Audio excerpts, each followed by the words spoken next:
Mr. Speaker, hopefully you'll give me the opportunity to just highlight some individuals from my constituency that have recently passed. You all have probably heard of the very sad situation in front of the Micoud police station, where an individual was attacked by somebody from behind. The gentleman who was attacked is called Joseph from Duga. Must be very heartbreaking for the family what transpired. I certainly wanted to express my public sympathy, and hopefully the House would join me in this sadness of his death. Was very obviously unexpected, a healthy gentleman, and was just attacked, and there didn't seem to be any rhyme or reason as to why he was attacked. I also want to highlight a very special person to me, one of the persons who I first met when I went to Micoud South. She was 102, Veronique Severin, who was an amazing woman. And I'm going to miss her very dearly. I know her funeral is on Friday. And yes, Mr. Thomas James, who was an individual who contributed significantly to the government of St. Lucia, considered him a very dear friend, and I very much appreciated his commitment to the development of the overall constituency. I too want again lend my voice of support and sympathy towards the people of Morocco.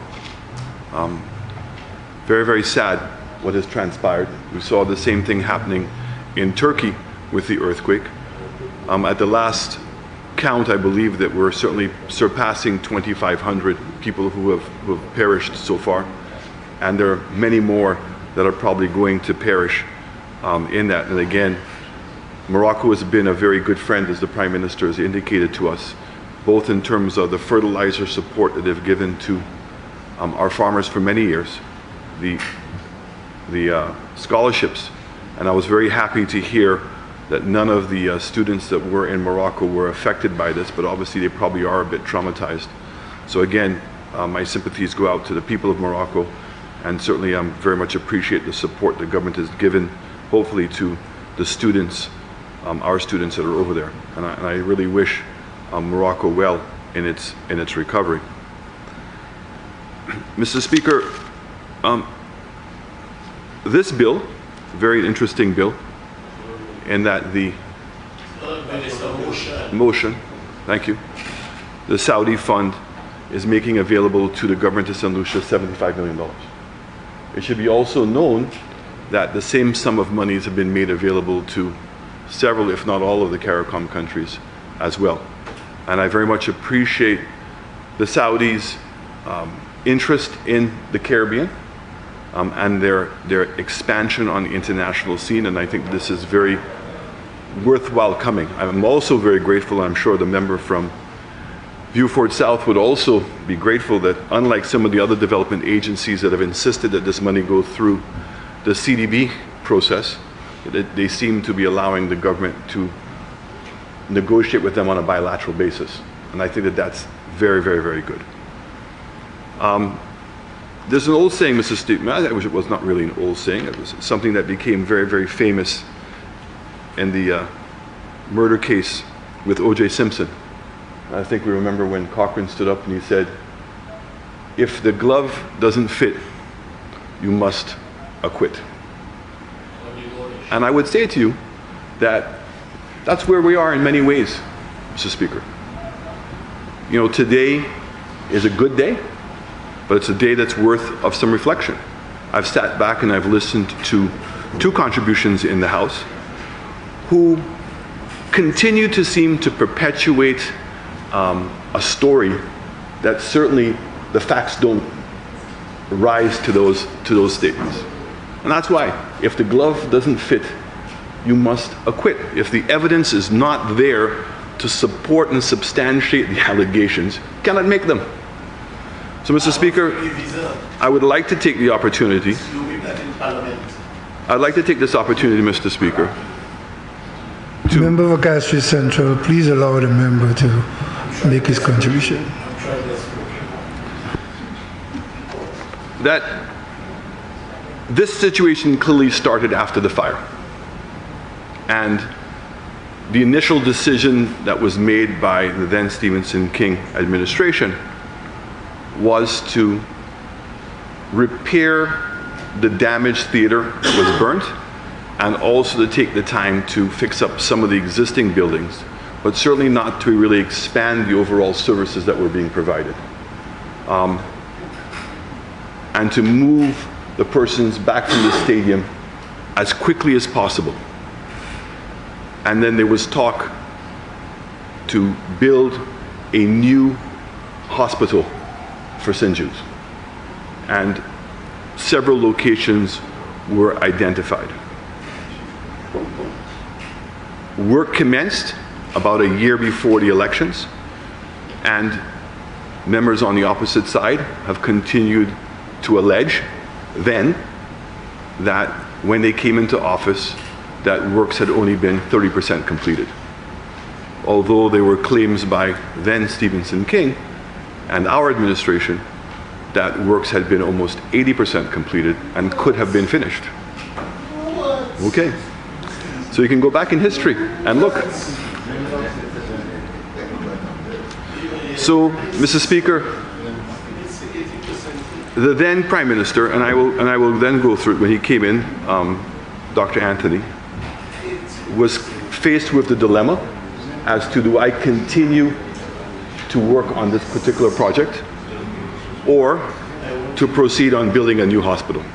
And I believe that they would have done the analysis, hopefully, to look at all the different locations, and the decision was made to continue and expand the existing St. Jude's. That's the decision that was made.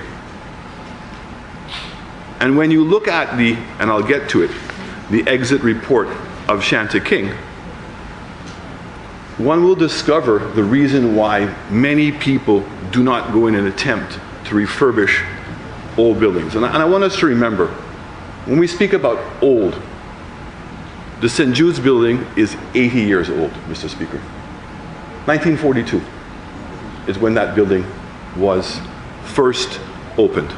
80 years old, 81. So the Prime Minister decided, and we have the Shanta King report, Mr. Speaker, and if we go to page 4 of the Shanta King report, we see what was in the mindset at that time. And it said the goal of the project initiated was to rebuild St. Jude Hospital to reinstate the core and ancillary health services previously offered to the public in keeping with the government's health sector objectives, and expanded where necessary. The design was expected to produce an effective and efficient healthcare facility according to the modern day requirements. So it was to take the burnt down building and to try to modernize it as much as possible, but the intention was not to expand it at all. The initial policy decision in April of 2010, Prime Minister Honorable Stevenson King, and that's why it's so great that we have these things documented. We don't really have to go back and debate and question what's right and what's wrong. It's documented. And now that it's historical. The government of St. Lucia initially took a decision to develop a two-pronged approach to the implementation of the St. Jude Hospital reconstruction project. A, short-term solution. Temporary accommodation for the St. Jude Hospital. This would entail the reconstruction of the surgical wing on the old site, as well as the renovation of the other two buildings and other required ancillary buildings. The facilities would be made fully functional to allow St. Jude Hospital to relocate from the stadium and operate until the new facility is built on the new site. In black and white. About my words, that's exactly what the intention was. The medium-term solution, construction of a new healthcare facility for St. Jude Hospital on a new site. This would entail the planning, design, and construction of a new 90-bed healthcare facility for St. Jude Hospital at a new site at Beau-Saint-Jude, in the vicinity of George Odlum Stadium and future site of the National University. Upon relocation of the St. Jude Hospital to this new facility, The old site buildings would be utilized for other medically related purposes, such as medical research. Ready for this one? Or medical school. The rationale for constructing the new facility is as follows. It would facilitate a synergy with the National Vision Plan and act as a catalyst for redevelopment of the South in general. Its functions would be expanded to use as a teaching facility. It would be used to facilitate healthcare tourism and serve St. Lucians Caribbean nationals as well as other foreign nationals with specialized healthcare services. Mr. Speaker, that's going back to 2010. The intention was to operationalize the old building, move the patients as quickly as possible back into that building, and proceed to build a new building. And as I said, there were several sites. Further to the government of St. Lucia's commitment to the reconstruction of St. Jude Hospital, planning of this critical project commenced immediately after the fire. The associated construction works commenced on September 9th of 2010 with a groundbreaking ceremony. There was also the first anniversary of the fire. This provided an opportunity for the government of St. Lucia to communicate the broader vision of St. Jude Hospital, which was in keeping with the vision plan for the south of the island. Renovation works at the original site was expected to be complete for reopening of the facility and relocation for the George Ullom Stadium by September 9th, 2011. It was supposed to be 100% complete. Due to the nature of the project, this is the great part. Due to the nature of the project, it was initiated in phases to allow for simultaneous design and implementation. Although the main building damaged the fire was the surgical building, government took the decision to undertake a wide-scale renovation of the facility as other components were in a state of disrepair, as the buildings were originally built in the 1940s, and continue to pose a risk to the operations of this important healthcare facility at that location. This included degraded electrical infrastructure, asbestos roofing material, and all buildings, asbestos, lagged pipelines, inadequate water storage, and a wastewater treatment, general dilapidated building infrastructure. All the buildings of the facility were stripped completely, leaving in some cases only external concrete works. The renovation works also facilitated a reconfiguration of the hospital layout to improve the delivery of services. In some areas of extension, the buildings were facilitated. During the implementation of the works, additional requirements emerged, and after thorough consideration, government approved and agreed to explore the options for financing an expansion of the scope of the works, which would include the additional components listed below. Several. Revised policy direction. So after the election, as a result of the change in scope and associated costs, it was determined that the approach to the renovation of the existing facility and construction of a new facility at Beausejour. Mr. Speaker, on the point of clarification, I just would Member like, Kasfizis? I would like the member for It's a point of just clarification. Are you yielding, member? Very simple. Maybe doesn't like to come back in. Yeah. No. Go ahead. The member was reading from a document, and he said, on page 7 of the document, that's where he's reading from. He said, revised policy decision. He omitted August 2011 PM Honorable Stevenson King. Yeah, my apologies. Just one thing. Let me repeat that again. Well, you know, I thought after I heard the presentations today that Stevenson King and yourselves were synonymous. So, I mean, my apology.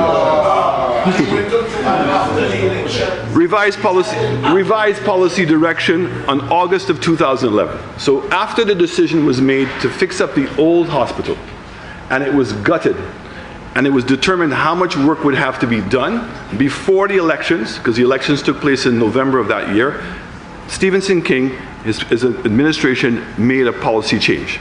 As a result of the change in scope and associated cost, it was determined that the approach to the renovation of the existing facility and construction of the new facility at St Jude be revisited. In this regard, a new strategic approach had been approved by the former Prime Minister King in August of 2011. This new approach allowed for the renovated facility to be retained and a smaller specialist hospital to be constructed on the new site. As a result, the approach was expected to guarantee the reinstatement of St Jude Hospital completely at its original site with new and improved infrastructure. The preliminary design for the specialist facility was initiated with the commencement of needs assessment to inform the design, etc., blah, blah, blah. So, Mr. Speaker, the decision was then made to abandon the idea of moving the people in a smaller facility, and because of the extensiveness of the works. And you can imagine an 80-year-old building. An 80-year-old building. Even if it was gutted, it's an 80-year-old building. Okay? With limited space. And so the decision was made to expand that facility and to broaden the scope of services that it originally was offering. So, Mr. Speaker, this then continued, and if we go to, I won't get into all the administrative and cost problems that were associated with the building. We've already heard about that. If we go to Mr.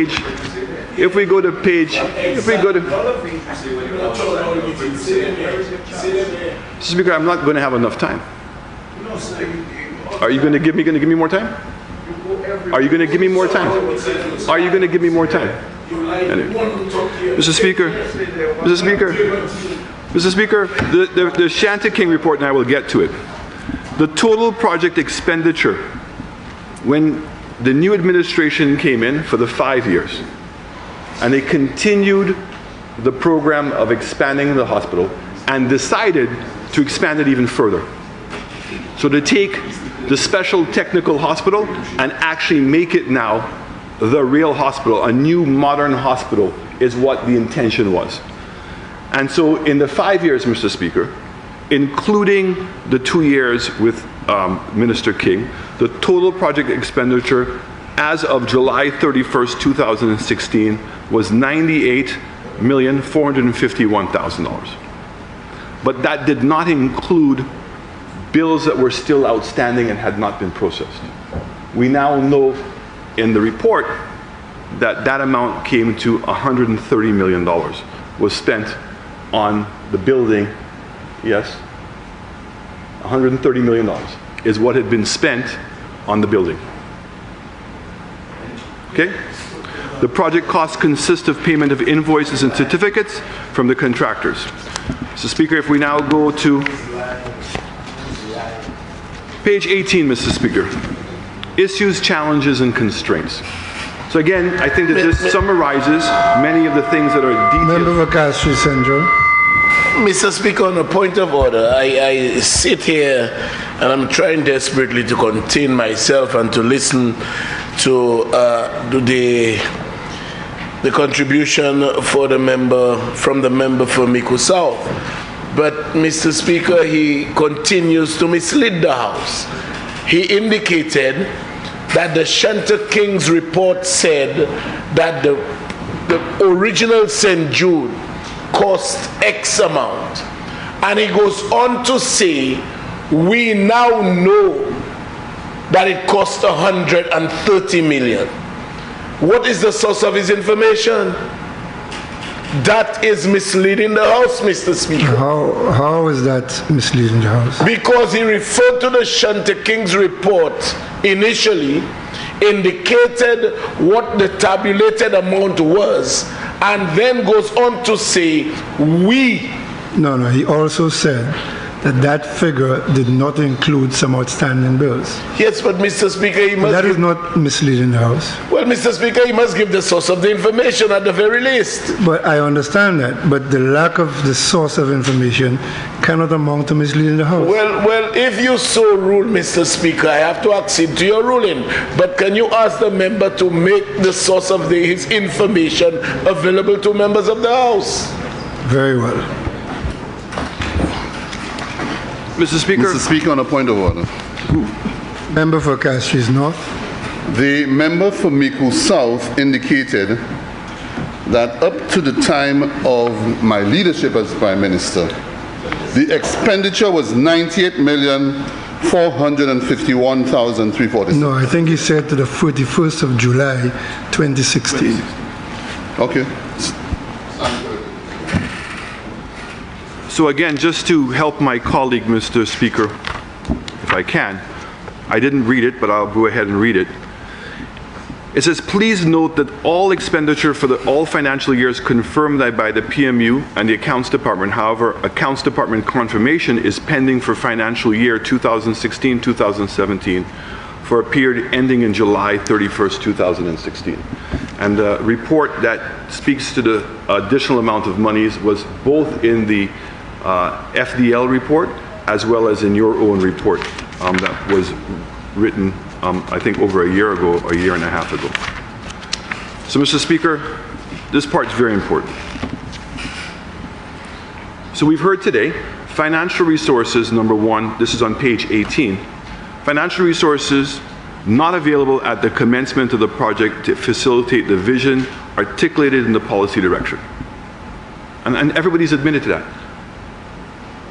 And we get that. And so, having this loan now is a welcome opportunity to start afresh. You know that you're going to have the resources to complete the project. But that was not the case in 2011 and was not the case all the way through until 2016.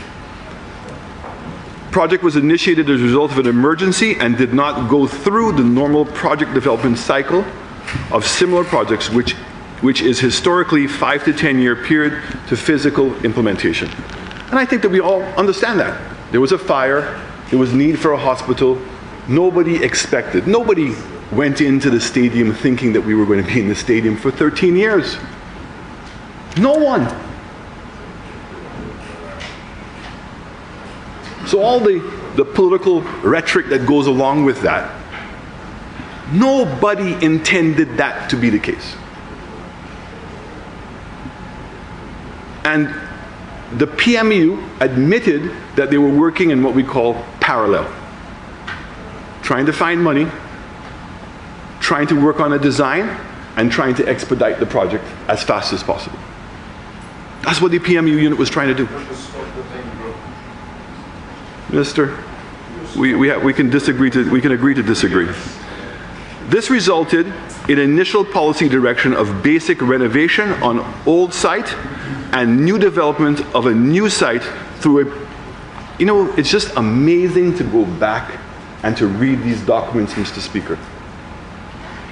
Because we've allowed the politics of the situation to cloud everybody's minds and to suggest, Mr. Speaker, that there was some devious movement afoot. This is 2016, written by Shanta King. This resulted in the initial policy direction of basic renovation of an old site and new development on new site through a public-private partnership. The International Finance Corporation of the World Bank was engaged to work with the government to facilitate the financing and implementation of a new facility. IFC counterpart Ms. Michelle Otti, initially both short and medium-term solutions were being implemented simultaneously. So when they understood the deficiencies of moving into the old building and what it would actually be able to serve, the decision, Mr. Speaker, was made now to look at building a new hospital under a PPP. Project implementation commenced on the original site in September of 2010 with minimal funding to facilitate only the short-term solution. Planning, design, and construction had to be undertaken simultaneously by breaking up into subcomponents, which is not normally the preferred mode of implementation, but was necessary in an effort to progress quickly. So even though they knew they didn't have a plan, Mr. Speaker, even though they didn't have a final budget, Mr. Speaker, understanding the urgency of the matter, they proceeded to do things as they could. Project change in policy direction, August of 2011, resulted in replanning exercise to facilitate permanent reoccupation of St Jude Hospital. However, so that's different. Remember, the initial plan, Mr. Speaker, was to fix up the old burnt building and move into it temporarily. And when they moved into it temporarily, then the decision was made to build a new facility and to have a permanent occupation of that. In 2011, that plan was changed, and the decision was made to expand the old facility and to make it so that it could become a permanent solution to the hospital in the south. Not my words, Mr. Speaker. 2016. However, financing was not available to meet the requirements of this new direction. As such, the PMU developed a strategy to disaggregate the outstanding works into smaller components and into thematic areas to qualify for targeted sources of funding, such as water, wastewater components, renewable energy components, medical equipment components. This resulted in the project management unit preparing various proposals for funding: Mexican government, German government, World Bank, United States government, and Taiwanese government. So what does that mean? They could not get the financing for the whole project. So what they went and did is look for specialty areas. So the Germans came in with the renewable energy. The Mexicans came in with the morgue and the ambulance center. Everybody was coming in with specifics. And guess what? Part of that specifics is that they provided equipment. So from a very early stage, Mr. Speaker, equipment was being provided to a hospital that there was no date anybody knew as to when it was going to be completed. And that equipment was put into containers to hold when the hospital was ready. Some of the equipment, Mr. Speaker, was actually put into operation at the stadium. Mr. Speaker, construction of the site from 2010 to 2014 was directly related to the limited funds available through the Government of St. Lucia, Republic of China, Taiwan, German government, Australian government. With the change in the implementation strategy, there was a greater demand on the Government of St. Lucia to mobilize financial resources to facilitate the implementation of works. During the period 2012 and 2015, the availability of funding dictated the pace of works on the ground. So when we used to go and see that the minister was going there and saying, work's coming on, great, we're going to be opening up the hospital very soon. Mati. Okay? Lie.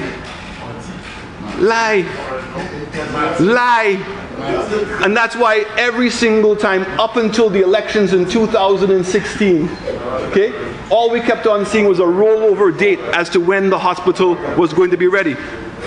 So, Mr. Speaker. But you were in the government. Mr. Speaker, it seems that members from on the opposite side, one in particular, Mr. Speaker, seems to be suffering from jet lag. Mr. Speaker,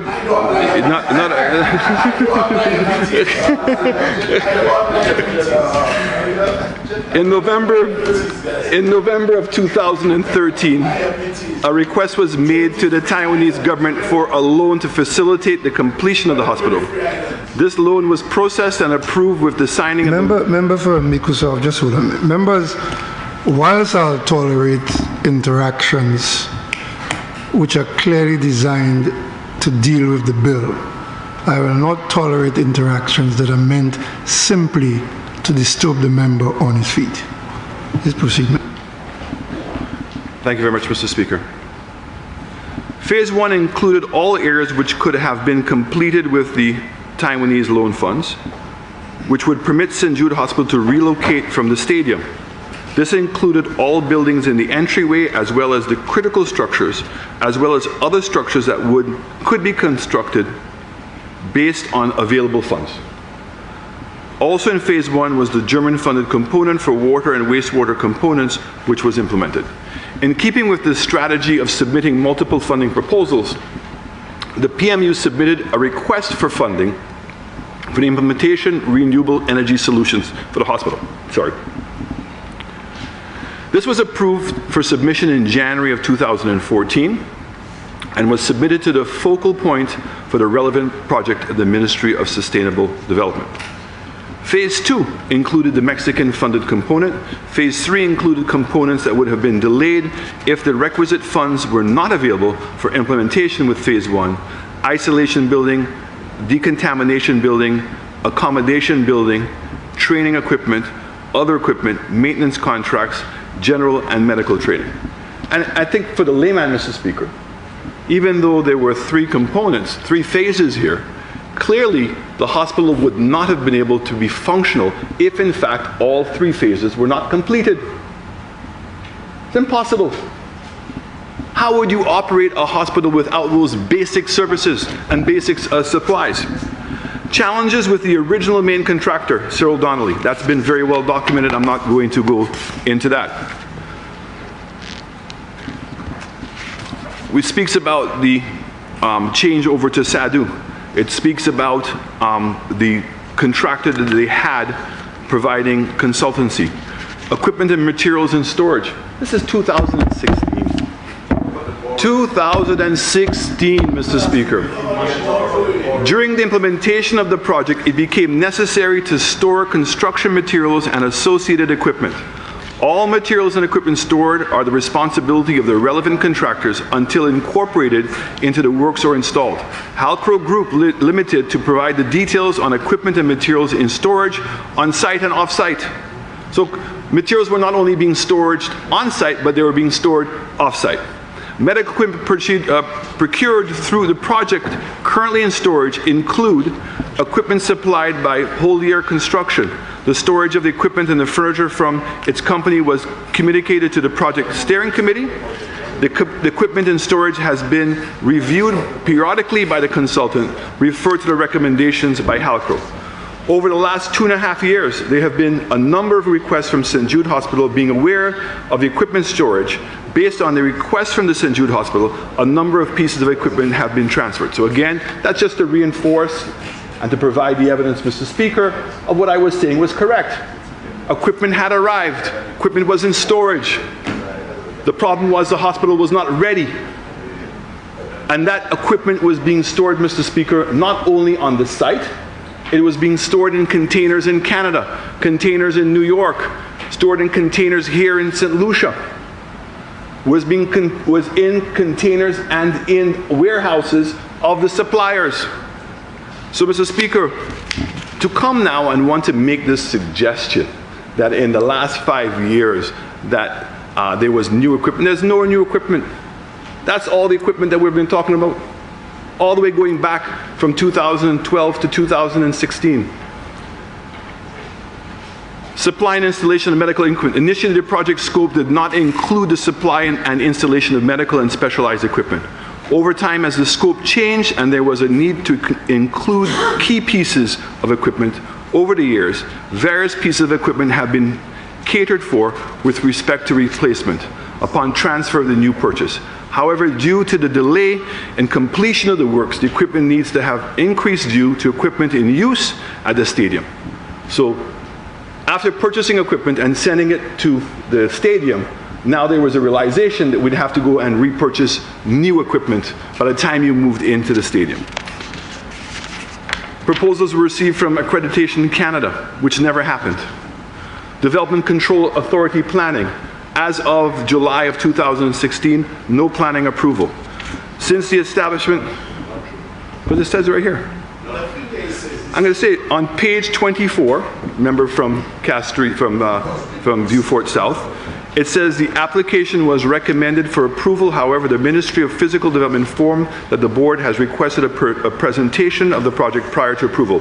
The PMU has agreed to the presentation and was awaiting information on the schedule. Subsequently, the Development Control Authority was from what you're saying. No, I'm saying I'm saying it was misleading. It wasn't correct. what did I say that was misleading? If I through you, Mr. Speaker. It wasn't approved, but that's not what this is saying. It is. It's saying up until July of 2016, no DCA approval was given. Just like the DSH. No approval had been given. You all hid the plans. Why? You told them to hide it. No, Mr. Speaker. This is, Mr. Speaker. Mr. Speaker. Remember, Mr. Speaker. You all told the people at DCA to hide the plans when you got into office. Mr. Speaker. Never allow it to see the light of day. Mr. Speaker, this is a report that was written in August of 2016. Okay? So this is after his administration and before we took over the project. And the fact is that up until that point, the PMU, I want to make it very clear, the PMU department that was operating in the Prime Minister's office, admitted that they had no planning approval before July 16th, 2016. None. And it highlights several attempts to make it happen, but because of the inadequacy of the information that was being provided, planning approval was not given. Who says that? You say that. You say that. You say that. You say that. Mr. Speaker, the establishment of St Jude Hospital.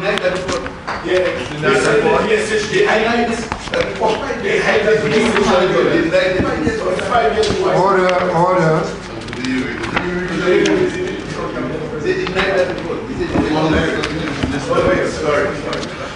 Mr. Speaker, we then have, again, further evidence of how much the project had cost and the significant delays that were made. Mr. Speaker, this is all very, very relevant to the loans, Mr. Speaker. Mr. Speaker, it's a letter on March 30th, 2016, Mr. Speaker. It was a letter from the Permanent Secretary to the then the Honorable Prime Minister and Minister of Finance. Reference is made to the current contract between the Government of St. Lucia Reference is made to the current contract between the Government of St. Lucia and Halcro Group Limited to facilitate the design, procurement, and supervision services associated with the St. Jude Hospital reconstruction project. This contract expires on March 31st of 2016. There were various delays with respect to the implementation of the works, ranging from the availability of funding to the remobilization of contractors. Also delayed was the approval of the Mexican grant to facilitate the completion of Phase 2 of the building, which includes the construction of the morgue building. As such, there's been delays in the completion of Phase 1 and 2 of the project, which is expected to result in the return of St. Jude Hospital to its original location. Consequently, the revised completion date is estimated at September 2016, which would allow for transition to the new facility to commence by December 2016. It is expected that the defects liability period would, consequent upon the continuation of the works, there is need for continued supervision of its various works and supplies contract. Given the circumstances related to the need for completion and transition into the new facility, it would be practical to continue with the services of the existing firm with supervision. Additionally, a change in a supervision consulting firm may result in additional delay. The new award would result in a revised estimate design supervision of $15 million.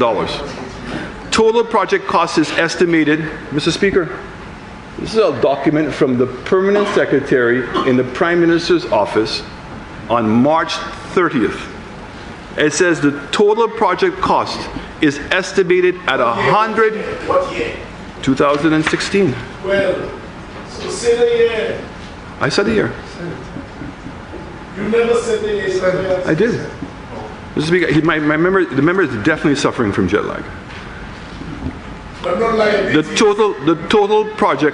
total project cost is estimated, I don't know, is estimated at EC dollars 178 million. So So in March 30th, 2016, the then Prime Minister Kenny Anthony was advised by his permanent secretary that because of the delays and changes in the design, that the cost of the project now was going to be $178 million with a supervision to cost ratio of 87%. Therefore, in accordance with the powers Member for Castries Central. Mr. Speaker, I think I've been in this House. I'm rising, Mr. Speaker, basically on a point of order. I mean, I've been in this chamber for the last 17 years or thereabout, and I believe even if the member for Mico South is a relatively newcomer, he had occupied the prime ministerial chair for over 5 years. And to come in this House, Mr. Speaker, and to be basically reading to Parliament, that goes against the general rubric of debate, and it goes against the standing orders. So as a member, to at least make his contribution, he can refer to the text. But for the last half hour or so, Mr. Speaker, he has been reading from a report that he never wanted to see, that he literally hid when he became Prime Minister. Remember, if he wishes to take his hour to read a report, that's his business. If your point of order is that what he is reading is not germane to the bill, it is not to the motion, then you need to say so. But well, it is to not, say Mr. that Speaker. to say that he's been reading, Mr. Speaker, it's not a breach of the rules. I stand corrected, Mr. Speaker, and that is why I always defer to your wisdom insofar as parliamentary procedure is concerned. Mr. Speaker, we are debating the borrowing of some money to continue the construction of St. Jude. We are here to debate the terms, the conditions, and everything else in relation to that loan. And here we are having a member of Parliament referring to a report of 2016 and just reading it in its entirety, carrying absolutely no relevance to the motion before us today, Mr. Speaker. Fair enough. Member for Mico South, you have been given great latitude in making your presentation, but you would have to tie it to the motion before the House, which I must confess you have not yet done. So please tie it to the motion. Well, Mr. Speaker, I thought that, after listening to the presentations of the Prime Minister and the Minister of Health, that the debate had been broadened. But I'd be very happy to comply, Mr. Speaker, and I will soon get there. And just to say to the member that we've actually moved on from the report, and we're speaking about a letter that was written to the Prime Minister in March of 2016, where now it is being estimated that the cost of the project, and that's how we're going to tie everything, Mr. Speaker. We're talking about how much money we're borrowing today and what we intend to use that money for. And that's the purpose of Parliament, and that's certainly what the purpose of the opposition is to question not only the terms of the loan, but the use of the loan. And the members on the opposite side, Mr. Speaker, have gone to some extent to explain what the loan is going to be used for and their justification. And by reading the report, I wanted to certainly emphasize, Mr. Speaker, that the words that I'm uttering are not my words. These words are words that were written all the way back in 2011 and in 2016. So in 2016, Mr. Speaker, very importantly, that we now have a document that says at that point that it wasn't going to cost $98 million, it was going to cost $178 million, and that the project would only be hopefully operational, meaning ready to be moved in to then operationalize in December. And my point of all of this information will be made very clear. So, Mr. Speaker, when we got into office... Member of Castries Southeast. Thank you, Mr. Speaker. Mr. Speaker, I'm standing on the point of order. Since the member is providing such information from these documents, I do not have a copy of it. Can he make it a document of the House so I could follow in entirety? Because I think he's representing snippets of the documents and not the documents in entirety. I again want to remind members of the rules of making documents of the House. The opposition is not so obliged. I would be happy if he would make it, but I cannot direct him to make it. So, Mr. Speaker, I do know for a fact that all of these documents that I've been making reference to are documents of the House. And I'm sure the Parliament Office will be very happy to get you a copy. At the end of my presentation, I'll be happy to make my copy available to you if you so wish. So, Mr. Speaker. When you say a documented House, is it this current House? Yes, sir. We had the debate, we had a long debate when they presented. Well, I have, to the best of my knowledge, I have presided since August 2021, and I have not seen the document. So if it's a documented House, it should be a House prior to this one. No. Mr. Speaker, when we had the debate on the interim report by the government, all of these documents were made documents of the House. But I'm happy to make them available to the House once again, Mr. Speaker. Fair. Mr. Speaker, upon getting into office, and this is where really we start now. Remember, you have 15 minutes left. Just one minute. Mr. Speaker, all the interruptions, and I started at 1:30. I wish to remind you of the standing orders, which are clear, pellucid, and unambiguous. Insofar as time is concerned, the ruling of the presiding officer shall stand. My records will show you started at exactly 12:20, and the Hansard can provide that. I would like more to, sure. Half an hour. Mr. Speaker, I move that sign order number 3210 invoke to give the member for Microsoft 40 more minutes. Honourable members, the question is that standing order 3210 be invoked to allow the member from Mico South an additional 40 minutes in which to complete his presentation. I now put the question. As many as of that opinion say aye. Aye. As many as of a contrary opinion say no. I think the ayes have it. The ayes have it. Thank you very much, Mr. Speaker, and thank you to my colleagues for the opportunity. You will never do that for me without an opportunity. We did an hour. we always did it for you. We always did, Mr. Speaker. Mr. Speaker, despite the politics, Mr. Speaker, the member from Beaufort South has a very special place in the politics of St. Lucia, and I'm very happy that we show him the respect of his maturity. Mr.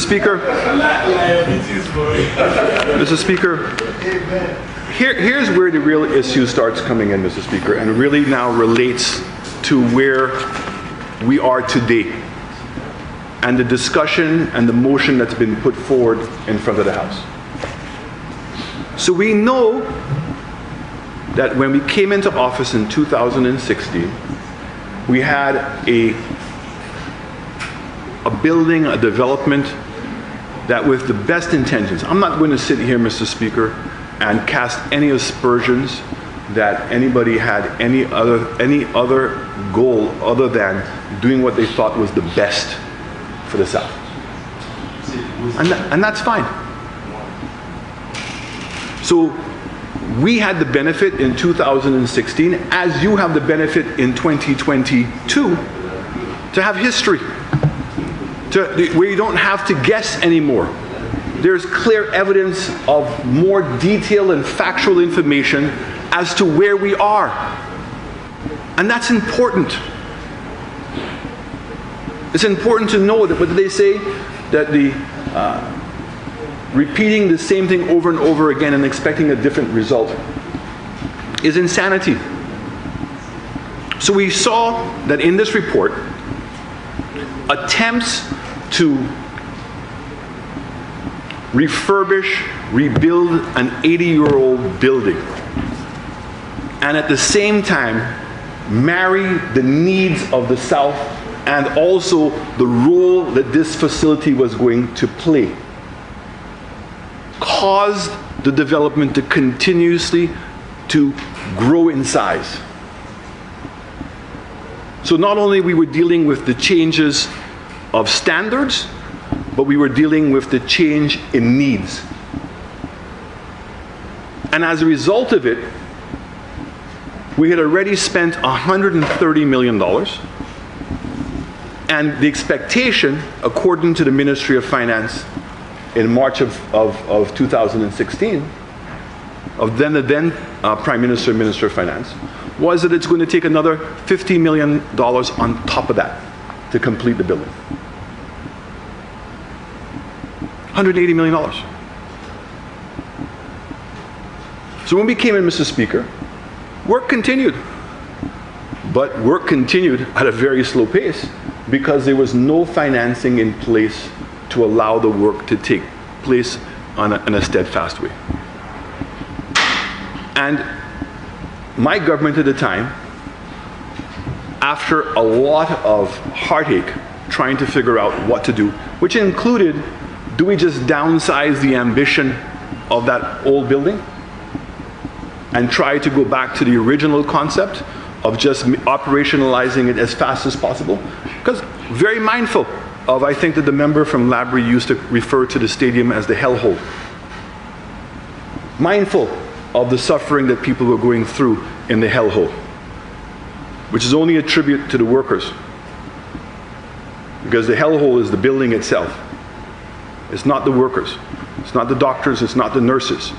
They're doing an incredible job in that hellhole. But it's also gotten to a point where we call it stadium fatigue. Psychologically, that's where we are, stadium fatigue. We were at stadium fatigue in 2016. We're just at a depressed state of fatigue at this point. So we commissioned a study, Mr. Speaker. Yes, the study cost $1 million. And when you put $1 million in context of $180 million, Mr. Speaker, I think it's money that's well spent. What? And I also appreciate the comments of Dr. King. Member for Mico South, I appreciate the lessons of history. What we are faced with today, though, is the fact that the current administration has made a decision. And that decision has resulted in a motion being brought today for borrowing. You must bring your statements to that motion, and you're not doing that. What you're doing is giving us a history of the thoughts of your government. There is a time and place for that debate, I think, but I don't think a motion to borrow 208 million Saudi Arabian riyals is the place for it. Please bring your comments to the motion before the House. Thank you, Mr. Speaker, and I'll be so guided. The point of the history, Mr. Speaker, was to bring and put in context, and I'm making the comparison as to where we were in 2016, which in my mind is exactly where the government is today, in making the decision to borrow the $200 million, $75 million US dollars, to complete St. Jude's. And the point here, Mr. Speaker, is that the government today, while in opposition, and I have the numerous articles, Mr. Speaker, which I'll be happy to make to the House. John Peters in 2017. What has happened at St. Jude's is a disgrace. It's the worst I've ever seen it in my 34 years of engineering in terms of contract administration. It is a mess of Herculean, as it says, proportions. It was sad as a professional engineer reading such a document and to see how state funds have been so wasted. Mr. Speaker, we have an article in the in 2018, Mr. Speaker. This was 2017? Yeah, 2018, Mr. Speaker, from The Voice. Complete St. Jude was the cries of the then opposition. Architect Mark Hennicott, also present at the SLMDA's press conference, provided figures supporting the argument that the St. Jude Hospital, if worked on immediately, could have its most critical wings completed and moved into by August. This is an article that came out in April. And that the entire hospital could be completed by February of the next year. You have an article which says from the Prime Minister, the now Prime Minister and the then Leader of the Opposition, which is an article on St. Jude's.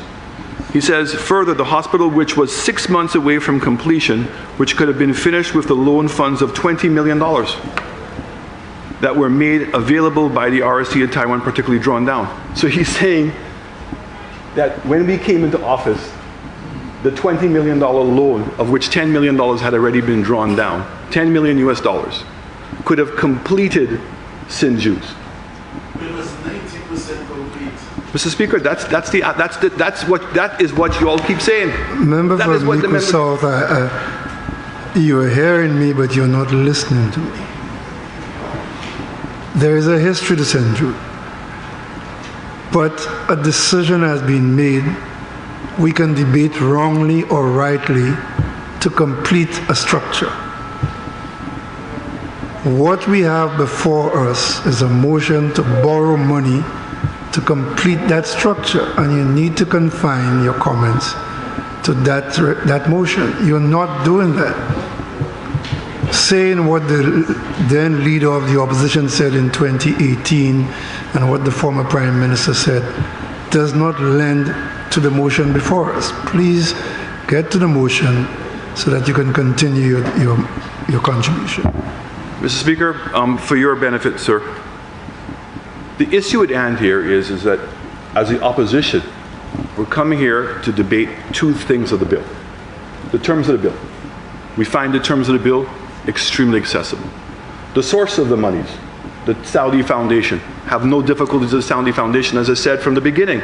Very happy to see that Saudi Arabia is paying an interest in CARICOM and is now investing these kinds of funds into our region. Because it's not just St. Lucia. All the CARICOM islands have received the same $75 million loan opportunity. All of them. So this idea that you all cared so much you went out and found the money. You didn't go out and find the money. The money was presented and you've chosen to use the money. On a point of order, Mr. Speaker. Member for Castries Central, there is a member on his feet. I can tell you in non-certain terms that all the islands of CARICOM have not received $75 million. I can tell you in non-certain terms because I happen to have the information. This is not, the members of all the members have not received $75 million. What? Only Grenada? St. Vincent, Jamaica. Member for Mico South, your statement was that all other CARICOM countries have received 75 million. The Minister for Finance has rebutted that. What is your response to that? My response, Members, if in fact the interpretation was that I meant all, I said that some of the CARICOM countries, if not all, and the Prime Minister is the current sitting Prime Minister, he would know better, but I know that there are other CARICOM states that have received the same funds and the same amount. So, Mr. Speaker, this wasn't a special thing for St. Lucia. This was something that was done. That when the member was here, did he not fly to St. Vincent? Okay. So I said to you, I'm very happy. The opposition is very happy for the Saudi loan. We're very happy for the terms of the Saudi loan. We're also very happy that the Saudis have chosen not to put the money through CDB and to facilitate a quicker expenditure implementation. We've said all those things, Mr. Speaker. The question that we have is what the government is intending to use the money for. And the purpose of going back in history is to say that the government has a choice. You're 100% right, Mr. Speaker. This is the government. It is their discretionary decision. But as the opposition, we have every right to challenge what that discretionary decision is and the evidence behind that discretionary decision. You certainly do, but not on a debate on the borrowing of the 280 million. So, Mr. Speaker, Mr. Speaker, I sat and listened to the Prime Minister and to the Minister of Health, the member from Castries East and also the member from Vieux-Fort North, who spoke about what the monies were going to be used for. They've opened it up in the debate. And so I would like the opportunity to express that the United Workers' Party, the opposition, okay, is not in support with how the monies are going to be used. Fair enough, member. It's just how you phrase it that's going to be the issue. No problem, Mr. Speaker. Okay?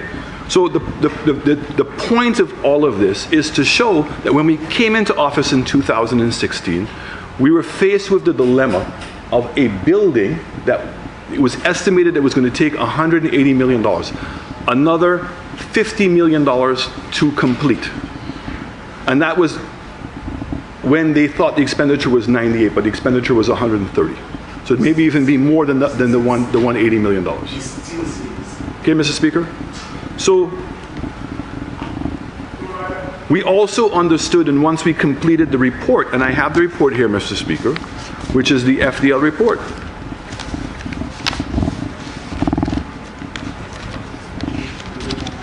The report speaks to all of the deficiencies of the building. Zoning issues, several buildings located in areas on site where their functionality appears not to have been considered. Cases in the west wing where the sizing of corridors is significantly below the recommendation minimum size.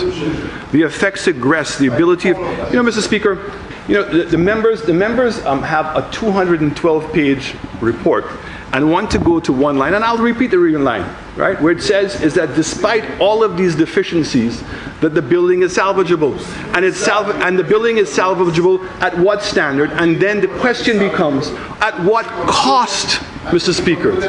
At what cost? Remember, Mr. Speaker, the members on the opposite side said in opposition that this would take Clorox and 30 million EC dollars. Why are we waiting? Why don't we open the hospital? That's all it would take. It's 90% completed. Move into the hospital. And yet when we did the study showed exactly what your own study showed. Want me to read it for you? When you go to your own study, when you go to page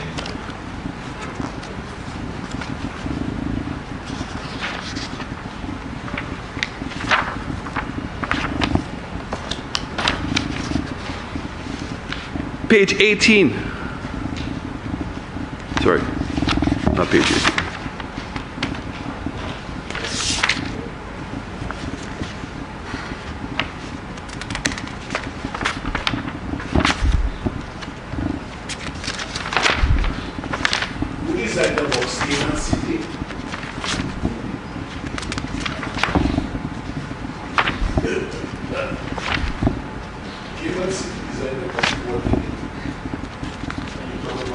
My apologies, Mr. Speaker.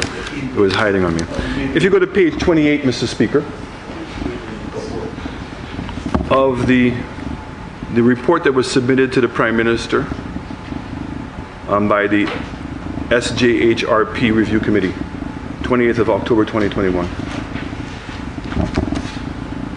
It says assumptions. The state of completion of the works associated with the hospital phase 1, which the review committee has observed at the time of the visit of the 21st of September, suggests that many of the buildings and functional spaces are more than 75% completed. So we've gone from 90% now to 75%. And that only two areas which still require major work. I said that. Member for Castro Central. Mr. Speaker, the leader of the opposition must stop misleading the House and the general public, because it was intimated earlier that the former St. Jude was about 90%. The report says more than 75. More than 75. 90 is certainly more than 75.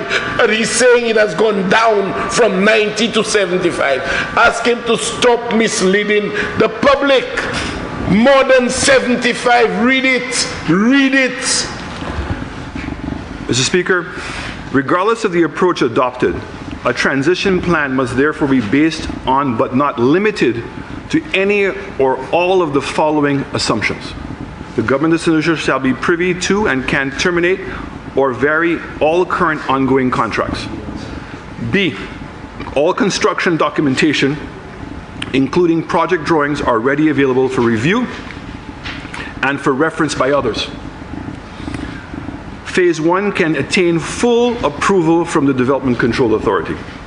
The transfer of the entire operations of the St. Jude's can commence within 18 months from the stadium, George Odlum Stadium. Finance for undertaking and completing all outstanding works is available. installation of internal building services including power, lighting, air conditioning, CCTV surveillance, fire safety, and are approximately 50% completed. In general, partitions within key buildings are in lightweight and freestanding. All outstanding doors and windows for the projects are deemed to be materials on site.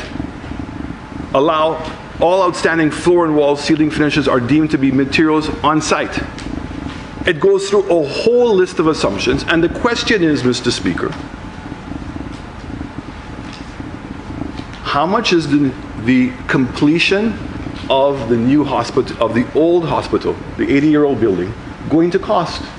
So if you're drawing down $200 million, and it begs the question, all the reports say that going into the old building, you're not going to have an efficient hospital. You're not. All the reports say the same thing, Mr. Speaker. And so you're faced with the same dilemma that we were faced with in 2016. Do you proceed to continue to build in an old building, Mr. Speaker, in which every time we proceed, we find more problems? Every time that we now see expansion in St. Lucia, we change the terms of what we want the hospital to be able to achieve. Or do like us and go and build a new hospital, which was the plan before. So if you have $200 million, go and build the people in the south a proper hospital and revert back to the plans that we had all those years ago and use the old building as a training center, as a university. Exactly what we said. Why? Why would you want to go into this old building? Are you so, what's the obsession? All the evidence, Mr. Speaker, speaks contrary to go in there. So, Mr. Speaker, when we talk about the new building, let's talk about the new building. First of all, they came out and said, oh, the cladding is not fireproof. There's no roof. Okay? But the roof is easy. It's easy. It's easy, a membrane. What are we talking about, Mr. Speaker? It's a modern facility that just requires a membrane to seal the top of the roof. Without a roof. Okay? Without a roof. Say that again. Okay, how many concrete roofs do we see in St. Lucia, Mr. Speaker? Okay, and you put the material on, the membrane on, in order to seal it. Nonsense. You want to make it out to believe that this is an impossibility? This is easy. So you clad it without. So first of all, that's how you do it. You have to clad it first before you put the roof on. You don't put the roof on and then clad it. You clad it without external blocks. Mr. Speaker, so let us speak to the technology that was being used. So first of all, just so that we can get on the same page, Mr. Speaker, members on the opposite side, and I'm glad that they're laughing because it's not a laughing matter. Okay? Here it is that in your own presentation, you said that you're going to use the dialysis building and the rehab building. What materials were used for the rehab building and the dialysis building? The same cladding. The same cladding that's on the main structure is the same one that y'all are going to use in the expansion of your own project. So don't come and tell me that you all of a sudden don't believe in the technology. No roof. We talked about climate change. That's how the Prime Minister started off. That's why I had to giggle. The box leaking Right? like fire massive. The climate change. The box leaking. So the modern building has a technology to reduce the heat on the outside, to absorb the cold on the inside, so the condensation takes place in a cavity. It also, by making sure that the heat on the outside is reduced before it hits the wall, the cold wall on the inside, it increases the efficiency of cooling the building. We also have another problem, Mr. Speaker. The technology in healthcare is changing so rapidly that buildings that you build today within a very short pace of time become obsolete. So the new development that they have is to put all of the utilities in the ceiling. And all of the utility wires in terms of electrical and plumbing are in the drywall. So anytime that you want to change the configuration of the floor, it's an easy thing. Instead of going around St. Lucia and you see trunking everywhere you go. Why? Because it's all in the concrete buildings. That technology has changed. You have it earthquake proof. You have it hurricane proof. All of those things are in a modern, purposefully built, designed hospital. And if you want to see what the completion looks like, I will pay your airfare to go to Cayman, and you can go and see what the hospital looks like. Okay? World class. World class. Okay, that is making a significant contribution to the development of the economy in Cayman. Because in addition to providing the local services, the intention was exactly what the plan was in 2006. Sorry, in 2010. Was to use the old building as a school and to make sure that the new hospital that we had provided services not only for locals, but also became a regional source of sharing it down. Mr. Speaker, I've heard members speak about breaking down of buildings. And let's remember, Mr. Speaker, that during the period of 2011 and 2016, several buildings were demolished. In fact, if you want to go and see the graveyard of concrete, just go by the Heineken factory by the gas station, and there's a burial ground of all of it there. The two buildings that were demolished, Mr. Speaker, one was the old dialysis and the other one was the old morgue building. And the reality is that the dialysis center was built over a tree trunk. And it was impossible to stop the leaking of that building. Every time it rained, all that building would go. And the other building, Mr. Speaker, the ceiling and the walls were defective. Small buildings. And we rebuild them with proper buildings. In fact, those are the same buildings today, Mr. Speaker, that this government now is going to go and use. Using the same cladding. The same cladding. Yes, but you must have a roof because you're using them. You put it in, Mr. Speaker. So the issue here, Mr. Speaker, is if you're confronted with history, and history has shown that the old site is difficult and has been difficult. And despite the allegations of 90% complete, or if you just want to go and put some Clorox and move in, all that is through the window. Because I have to imagine, Mr. Speaker, if in fact that this government could have done that in the first 2 years, they would have. You've not done it. And to make matters worse, you said that when we said it was going to cost $100 million to complete the building, when we said that, and we said we don't even know if it's $100 million because of the deficiencies. You are now coming to the House to borrow $200 million. What does that say? That we were right all along. Now you're 100% right, Mr. Speaker. At this juncture, it is for the government to make the discretionary decision what is in the best interest of the people of this country. And right now I know that if you wanted to move into the new modern building, you can move into the ground floor, 110,000 square feet, Mr. Speaker. The design was done for 90 beds. I don't even know how many beds you're going to get into the old building. 28 buildings. Are you going to consolidate the buildings? So is it that everybody has to leave the buildings to go all around the place? That's what St. Lucia is worth? How does it keep with your expansion of the View Fort? Or maybe you don't intend to expand the View Fort. I heard the member from View Fort South last time say, I should apologize because there's no agreement that they're not going to put a pier in View Fort. Where's the pier? You all had a big announcement. I saw nobody from View Fort there. I saw Miss Secrets, sorry, the member from Soufriere was there. Absolutely, and all the plans were there and ready to go. And when we get back into government, we'll make sure that the pier goes in there. I can assure you that. I'll make sure the pier is going to be there. You should have put the pier in since 1997. Member for Mikusov, what does a pier in View Fort have to do with the motion before us? I mean, you are right that technology changes. What does not change is what is in the standing orders. You must stick to the motion. And if you're not going to stick to the motion, I've been very liberal, but if you're not going to stick to the motion, then. Mr. Speaker, I'm just saying that maybe the design of the hospital has been reduced because the ambition for the View Fort has been reduced. That's all I'm asking. If in fact you're going to put a home port in View Fort, if you're going to put a home port in Viewport and have over 100,000 passengers going through the home port in Viewport, and given the opportunities with the crew, that maybe you would have expected a growth and an upsizing of the hospital. That's all. So, but maybe that when we come to debate it, the government will articulate what its assumptions are. Has the plan changed? What was the final cost of the box? I want to find out.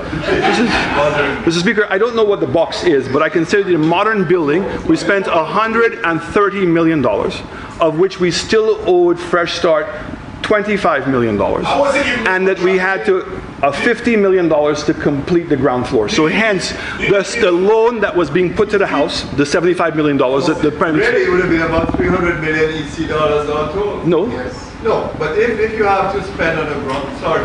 That's okay, Mr. Speaker. I was just going to say to the member, from Mico South that he wishes to entertain every aside, and then he'll complain about time. I will stop it, Mr. Speaker. Though you're free to make the asides, but the member from Mico South should stay focused on the motion. So, Mr. Speaker, what we're now seeing unraveling here is the big lie. Okay? The big lie is that it would have taken, and it's going to take, in excess of $100 million to finish the old building. I don't know what that final number is going to be, but in excess of $100 million. And the questions we have to ask ourselves: can we fix the problems sufficiently in the old building? Can the electricals be redone? Can the plumbing be redone? Can the hallways be redone? Can the building materials change? Can those be done sufficiently to guarantee and assure the safety of the public? Do we know how much it's going to cost to fix those problems? Do we even know if we're going to get planning approval? Because up to now there's no planning approval, because my understanding is y'all don't even have a plan. There is no plan right now for St. Jude's. 2 years in office. 2 years in office, there's no plan. We don't even know how long it's going to take.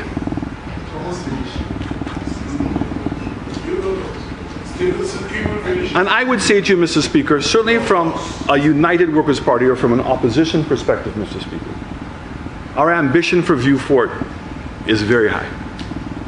We want to see the expansion of Viewport. We genuinely do believe that in order for St. Lucia to make a quantum leap in economic growth, that we have to be able to develop the South.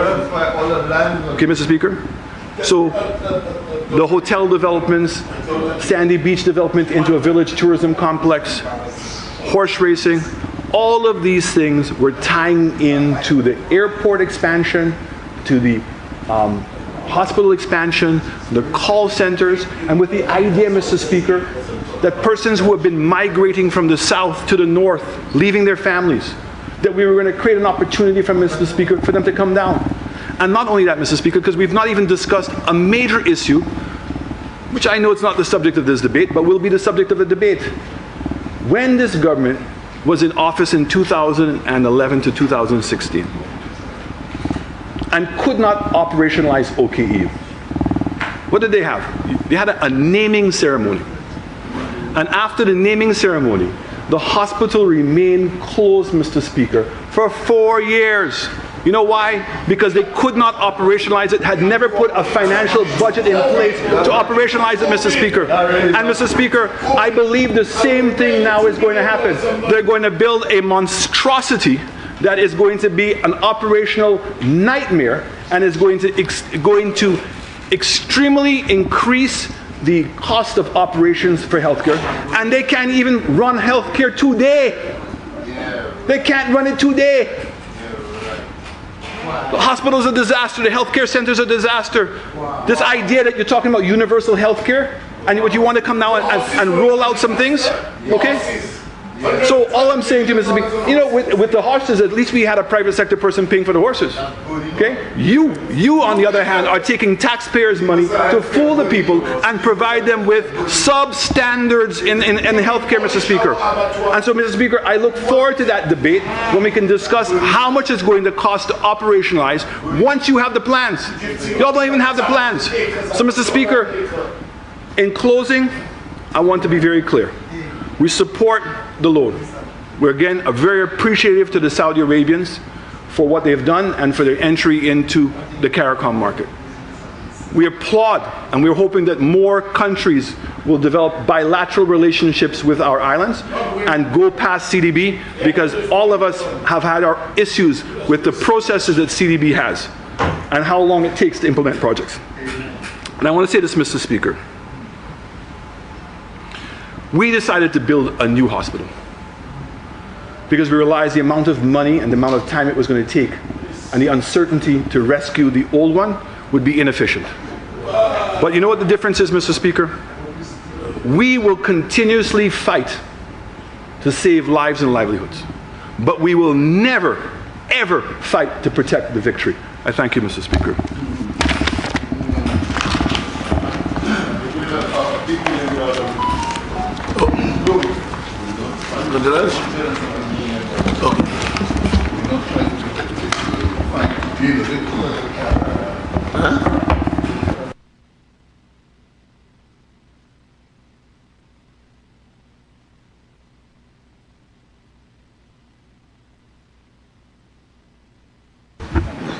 Prime Minister. This House be adjourned until 2:30. Honourable members, the question is that this House do stand suspended until 2:30. I now put the question. As many as of that opinion say aye.